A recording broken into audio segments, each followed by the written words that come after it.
کہ آدمی کام کرے گا تو ظاہر بات ہے کہ پہلے دل میں ارادہ آئے گا کہ میں کام کروں، پھر تو کام ہوگا نا۔ اب یہ بات ایسی ہے کہ اس کا انکار کون کرے گا؟ آپ نے یہ چاہا کہ بخاری شریف کے پڑھنے کا کام میں کروں، تو آپ کے دل میں ارادہ آیا، گھر سے نکلے، ارادہ کیا، تو ابھی عمل آپ کا شروع ہے۔ تو ایک عام ضابطہ، ایک عام عقلی بات بتائی گئی کہ دیکھیں بھئی کام جو بھی ہوتا ہے نا، پہلا دل میں ارادہ آتا ہے، ارادہ کے بعد پھر وہ کام وجود میں آتا ہے۔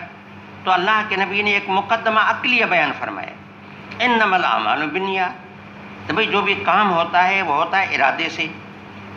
رہی بات یہاں ایک اشکال یہ ہو جاتا ہے کہ پھر اللہ کے نبی جو ہیں وہ تو شریعت بتانے کے لیے آئے ہیں، عقلیات بتانے کے لیے تو نہیں آئے، تو نبی کا کیا واسطہ ان باتوں سے کہ عقلی باتوں کو بیٹھ کر کے بیان کرے؟ وہ تو وہ باتیں بیان کرے جو شریعت سے وابستہ ہیں، جو ہمارے عملی یا اعتقادی زندگی سے متعلق ہیں۔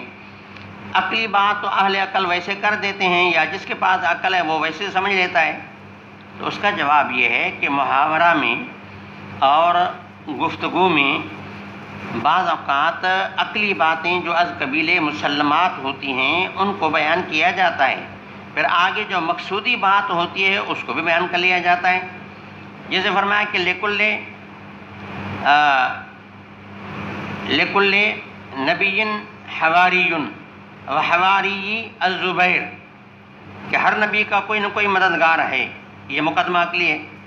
آگے فرمایا میرا مددگار زبیر ہے۔ اور لکل امت امین و امین حاضل امت ابو عبیدہ ابن الجراح، کہ ہر امت کا کوئی امین ہے، میرا امین ابو عبیدہ ابن الجراح ہے۔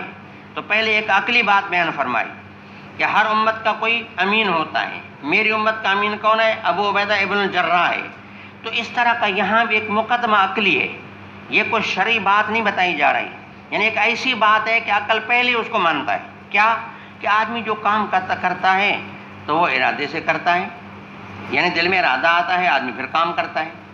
آگے جو بات آ رہی ہے اب یہ ہے مقدمہ شرعیہ، وَإِنَّمَا لِامْرِئٍ مَا نَوَىٰ، یعنی وَإِنَّمَا لِامْرِئٍ ثَمْرَةُ مَا نَوَىٰ، ہر آدمی کو نیت کا ثمرہ ملتا ہے، ان خیرن فخیرن وَإِن شرن فشرن، کہ اگر آدمی کا عمل ہوتا ہے خیر تو اس کو ثمرہ جو ملتا ہے دنیا یا آخرت میں وہ خیر ملتا ہے، اور اگر وہ آدمی کا عمل ہوتا ہے شر تو اس کو جو ثمرہ ملتا ہے کیا ملتا ہے؟ شر ملتا ہے۔ تو اب یہ بات ایسی ہے کہ شریعت کا قانون بھی ہے کہ آدمی جو بھی کام کرے گا تو کام اگر اچھا ہے، عمدہ کام ہے، حسنات کے قبیلے سے ہے یا مباحات کے قبیلے سے ہے، بہرحال اچھا کام ہے، تو اسی کا نتیجہ ثمرہ جو ملے گا وہ بہتر ملے گا، اور اگر کام میں برائی ہے تو اسی کا جو ثمرہ ملے گا وہ ثمرہ برا ہوگا۔ تو یہ بات ایک شرعی بات ہے۔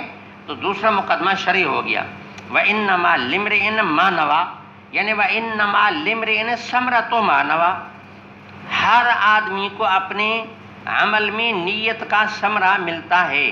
عمل میں جیسی نیت ہے، صحیح نیت ہے تو اس کا ثمرہ صحیح ہے، اگر نیت میں فساد ہے تو پھر اسی کا نتیجہ بھی فساد آئے گا۔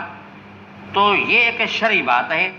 تو دوسرے مقدمے میں یہ بات بیان کی گئی، وَإِنَّمَا لِامْرِئٍ ثَمْرَةُ مَا نَوَىٰ إِنْ خَيْرًا فَخَيْرٌ وَإِنْ شَرًّا فَشَرٌ إِنْ سَيًّا فَسَيٌّ، اگر نیت اس کی صحیح ہے تو ثمرہ اس کا صحیح ہے، نیت میں فساد ہے تو اس کے ثمرے میں کیا ہے؟ فساد ہے۔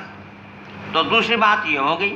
اب تیسری بات جو ہے فَمَنْ كَانَتْ هِجْرَتُهُ إِلَىٰ دُنْيَا يُصِيبُهَا، تو اس میں پھر ایک بات ذہن میں آتی ہے کہ یہ بھی تو وہی بات چل رہی ہے نا کہ ہجرت ایک عمل ہے۔ اگر کوئی ایک آدمی عمل کرتا ہے دنیا کے کسی مقصد کے لیے، یا عورت کو حاصل کرنے کے لیے، یا دولت کو حاصل کرنے کے لیے، تو پھر وہی اس کو ملے گا جو ارادہ دل میں رکھا۔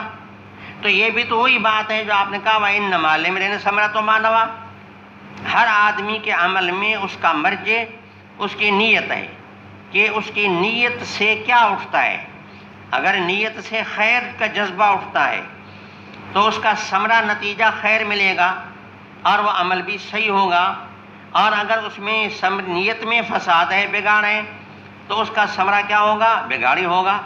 تو جو آگے والے حدیث ہے، آگے والا جو فقرہ ہے الفقرۃ الثالثہ، اس میں بھی تو وہی بات ہے. فرق کیا ہوا؟ تو علامہ سندھی فرماتے ہیں کہ جو دوسرا مقدمہ شرعی ہے لیکن مجمل ہے، دوسرا مقدمہ شرعی ہے لیکن آگے فمن کانت ہجرتہ، یہ گویا کو اسی کی تفصیل ہے. یہ جملہ مفصلہ ہے تو وہ اجمال ہے، یہ اس کی تفصیل ہے.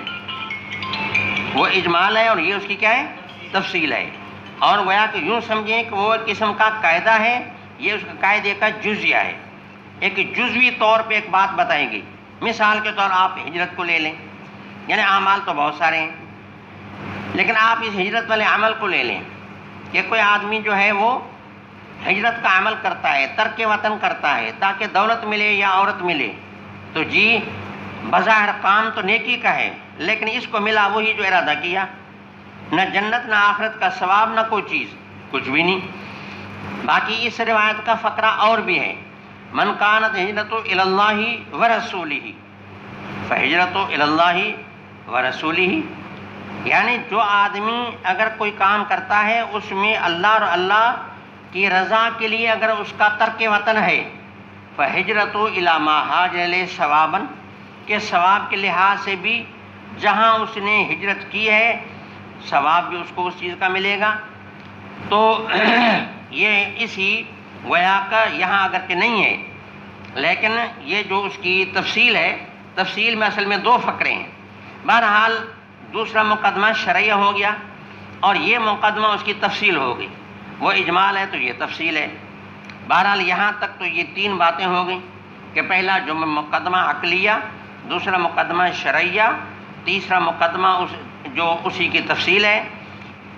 اب چوتھی بات یہ میں عرض کرتا ہوں کہ اس روایت کا شان ورود، جیسے قرآن کریم کے آیات کا شان نزول، تو احادیث کا کوئی شان ورود ہوتا ہے کہ جی یہ ہے کہ ان حدیث کے کلمات کے استعمال کرنے کا وجہ کیا ہوا.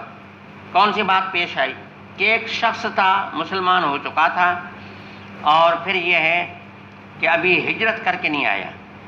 قیس ایک عورت تھی، وہ ہجرت کر کے آئی تھی، تو اس شخص نے قیس کا رشتہ مانگا. عورت نے کہا کہ ٹھیک ہے، تو بھی مسلمان ہے، ایسی کوئی بات نہیں، نکاح کا جو معاملہ ہے یہ بھی ہو سکتا ہے، لیکن میری شرط ہے وہ یہ کہ آپ ہجرت من المکہ الی المدینہ کریں گے. آپ اگر یہاں آ جائیں گے تو پھر ٹھیک ہے، نہیں ہے تو نکاح نہیں ہو سکتا. انہوں نے کہا یہ تو کوئی بڑا مسئلہ نہیں، چلو میں ہجرت کر دیتا ہوں. تو اس نے مکہ چھوڑا، مدینہ منورہ میں آ گئے، نکاح بھی ہو گیا، یہ ساری باتیں ہو گئیں.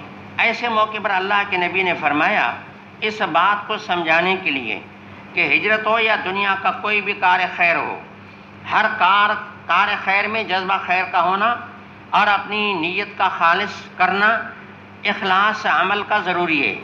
اس موقع پر فرمایا کہ دیکھیں بطور مثال کے کسی کا نام اللہ کے نبی نے نہیں لیا. ہدایت کا ایک بہترین طریقہ ہوا کرتا تھا کہ ساتھی مجمع میں بیٹھے ہوئے ہوتے، اگر کسی کا کوئی قصور ہوتا، کوئی جرم ہوتا، معلوم بھی ہوتا، تب بھی نشاندہی نہ فرماتے. تو بس ایک عام جملہ فرما دیا تاکہ اصلاح ہو جائے کہ جس کے ہجرت والے عمل میں مقصود عورت ہے تو بس اس کو عورت ملی. یعنی اس عمل کا جو ہے اس میں مقصد یہ کہ اس میں خیر نہیں اور اس کے اندر جو ہے صحت نہیں، وہ گویا کہ عمل اس کا جو ہے فساد ہے اس میں اور اس کا ثمرہ اچھا نہیں. جب اس میں نیت میں خیر نہیں ہے تو عمل میں بھی خیر نہیں ہے، اور شر ہے تو پھر شر ہے.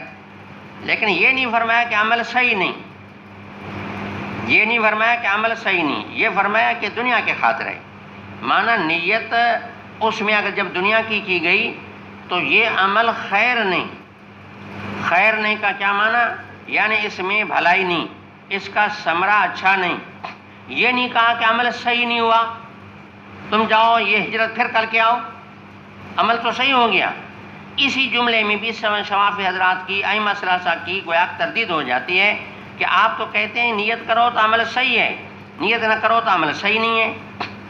تو بات یہ ہے کہ یہاں تو نیت اس کو عورت کی ہو گئی تھی، تو اللہ کے نبی کو چاہیے تھا کہ جیسے آپ کہتے ہیں وضو پھر کرو، کیونکہ آپ نے وضو میں نیت نہیں کی تو پھر آپ کا وضو صحیح نہیں، لہٰذا آپ کیا کرو، مفتاح الصلاۃ نہیں بنے گا، نیت کر کے وضو کرو، نیت کر کے غسل کرو۔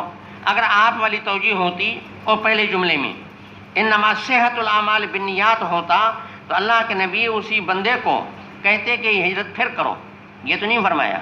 تو معلومات کہ حدیث کا مقصد یہ کہ ثواب جو ہوگا وہ اس سے ملے گا کہ بھائی عمل میں اگر نیت آپ کی اچھی ہے تو عمل اچھا بایمانہ کے ثواب ملے گا، شر ہے تو پھر اس کا ثمرہ برا ہے، وہ برائی دنیا میں مل سکتی ہے، آخرت مل سکتی ہے۔ تو صحت فساد کی بات نہیں، اور یہاں بات ہے یعنی عمل کے ثواب، عقاب، خیر، شر کی بات ہے کہ اس عمل میں بہتری ہے یا برائی ہے، یا اس میں ثواب ہے یا عقاب ہے، یہ مسئلہ ہے۔ یہ نہیں کہ نیت کی وجہ سے صحت فساد کی بات اللہ کے نبی فرما رہے ہیں، تو یہاں صحت فساد کی بات نہیں۔ اچھا، اس کے بعد پھر آگے ایک بات آپ یہ سمجھیں کہ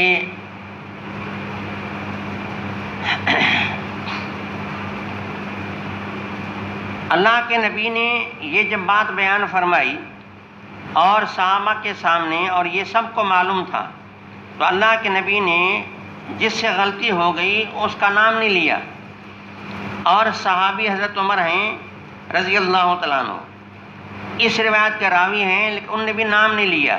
اس میں اس طرف اشارہ ہے کہ دیکھو صحابہ میں کتنی ستاری عیوب کی ہے کہ اگر کسی میں کوئی نقص دیکھا، کسی میں کوئی عیب دیکھا تو کتنی بڑی ستاری ہے کہ مانا اس کا نام نہیں لیا، اور آج تک پوری دنیا اسلام کے کس